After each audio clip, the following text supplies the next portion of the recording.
Hello बच्चों, आज हम जानेंगे लाइबिलिटी के बारे में कि लाइबिलिटी होती क्या है। It refer to the amount which the firm owes to outsider, यानी जो फर्म जो है वो आउटसाइडर से कुछ भी बाय करती है और उसकी पेमेंट नहीं करती तो उसकी लाइबिलिटी बन जाती है बच्चों कि उसको पेमेंट करनी पड़ेगी। या फर्म कहीं से लोन लेती है और उसकी पेमेंट नहीं करती है, मतलब वो 5 ईयर के लिए लोन ले रही है, तो उसकी लाइबिलिटी है कि 5 ईयर के बाद वो क्या करेगी, उसकी पेमेंट करेगी। क्लियर है बच्चों। लाइबिलिटी भी दो टाइप्स की होती है, एक होती है इंटरनल लाइबिलिटी और एक होती है एक्सटर्नल लाइबिलिटी।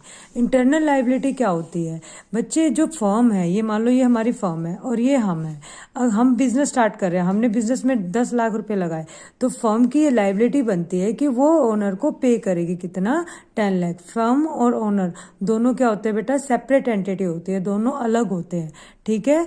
और जो प्रॉफिट होगा फर्म में वो भी क्या है, फर्म की लाइबिलिटी है कि वो उसको किसको पे करेगी, ओनर को पे करेगी। तो ये आता है इंटरनल लाइबिलिटी में। अब एक्सटर्नल लाइबिलिटी क्या होती है? एक्सटर्नल लाइबिलिटी दो टाइप की होती है बच्चों, एक होती है लॉन्ग टर्म लाइबिलिटी और एक होती है शॉर्ट टर्म लाइबिलिटी।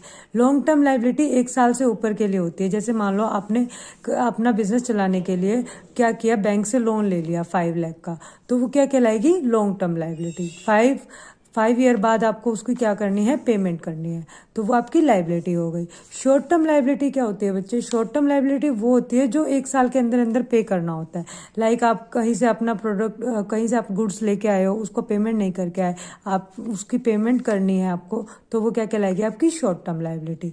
मान लो आप किसी एम्प्लॉय को सैलरी दे रहे हो, आप एम्प्लॉय को सैलरी इस मंथ नहीं दे पाए, आपने उसको बोला मैं नेक्स्ट मंथ दे दूंगा, तो वो उस मंथ के लिए क्या बन गई, आउटस्टैंडिंग सैलरी, यानी कि करंट लायबिलिटी बन गई।